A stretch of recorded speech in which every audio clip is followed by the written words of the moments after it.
gre njegovo delo naprej, zboli in doktorira, je študiral v Gradcu, v Ljubljani, v Zagrebu, zboli in na to se začrta meja, Trst, Gorica spadata pod Italijo in se odloči, da bo doktoriral iz prava v Padovi. Tako v 4 jezikih dokonča doktorat tudi študijem neke teme o bolševizmu in ekonomiji. Ko se vrne, vstopi, takoj je bil že v stranki, vstopi odbor stranke krščanskih socialcev. Vodil je takrat dr. Engelbert Besednjak. Fašizem narašča, ukine šole, tisk, združenja, zbore, knjige. Prva zaplenjena knjiga leta 25. je Janka Kralja, Boj malega naroda. Mala knjižica, ki nakaže boj irskega naroda za obstoj. Ta knjiga je bila zaplenjena, on 2-krat komentira v časopisu to zaplembo, pa dobro, zaplenjena. V stranke, čisto na kratko, na Primorskem so bili krščanski socialci in na Tržaškem narodni liberalci. Med seboj so se imenovali liberalci in klerikalci. Goriška pokrajina ni zajemala Gorico in okolico, tudi vsa Brda, Vipavsko, Soško dolino, Kanalsko, Trnovo, zelo obširna gor do Trbiža. Na Tržaškem so delovali liberalci. Ta naša pokrajina je imela veliko število duhovnikov. Veliko število duhovnikov, ki so kot en sam steber zdrževali upor, tihi upor po italijančenju te prisilnega poitalijančevanja naše dežele. Janko Kralj se leta 26. vrne na Goriško po doktoratu in postane urednik Goriške Mohorjeve družbe in takrat izide prvi del socialne čitanke. Od takrat naprej se Janko Kralj ne podpisuje več s svojim imenom. Izgine v anonimnost, vse njegovo delo. Zato tudi nimamo toliko dokumentov, pričevanj. Anonimni junaki ostanejo anonimni. Pomislite vi, da kar je pisal že v socialni čitanki, uvod in članek o narodu, je nepodpisan. In on uredil socialno čitanko z našimi ljudmi, izobraženci iz Ljubljane in od drugod. Od takrat naprej se ne podpisuje. Kar prevaja, je pod psevdonimi.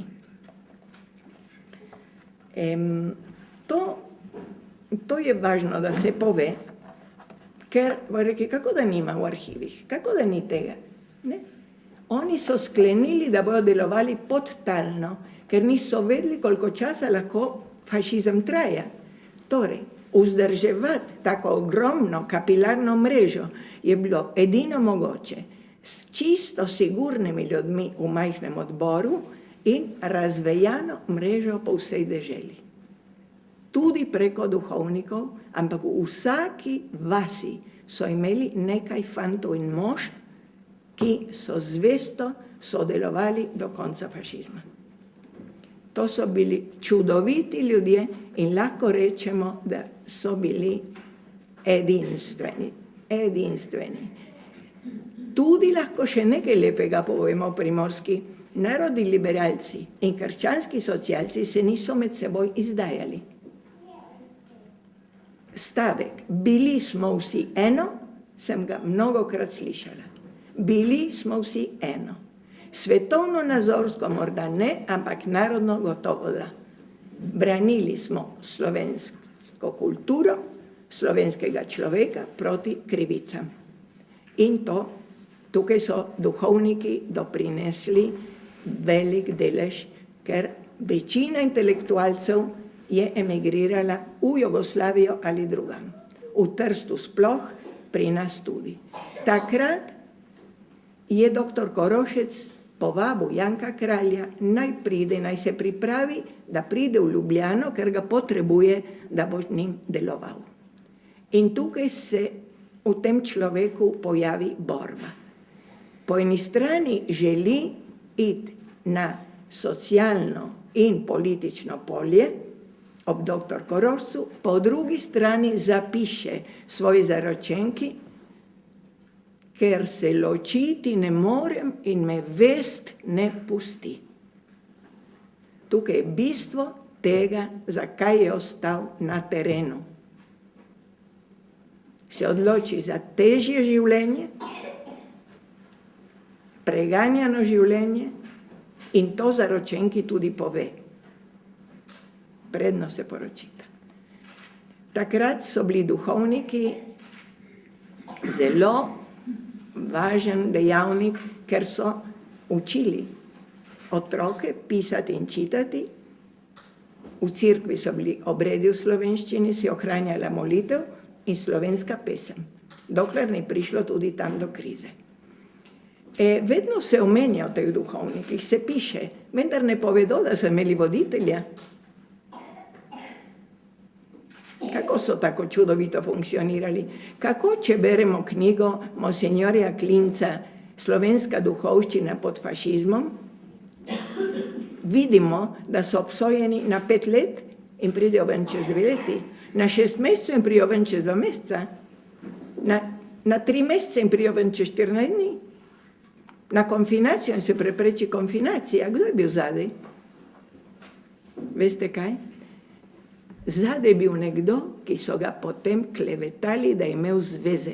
Seveda je imel zveze. Kako ne bi imel zvez pod diktaturo?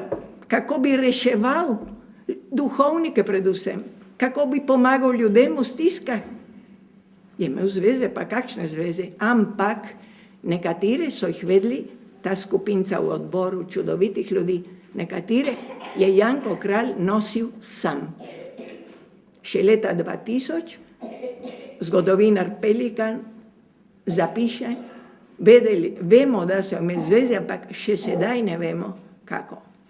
V tej knjigi profesor Simčič obravnava to temo, kateri smo naslovili Težka rana Janka Kralja. Ker je bilo neprestano sumničenje podeželji, klevetanje, da on izdaja Slovence. On je vse to spravil v svojo dušo in delal naprej. To je važna točka. Zdaj pa se bom ustavila in prosim zgodovinarje, da prisluhnejo in tudi druge, ker vidim, da tukaj je mnogo ljudi, ki ljubijo resnico. Na več koncih, ampak predvsem sem brala uvod v knjigo duhovnika Ljuba Marca Črepinje. V predgovoru piše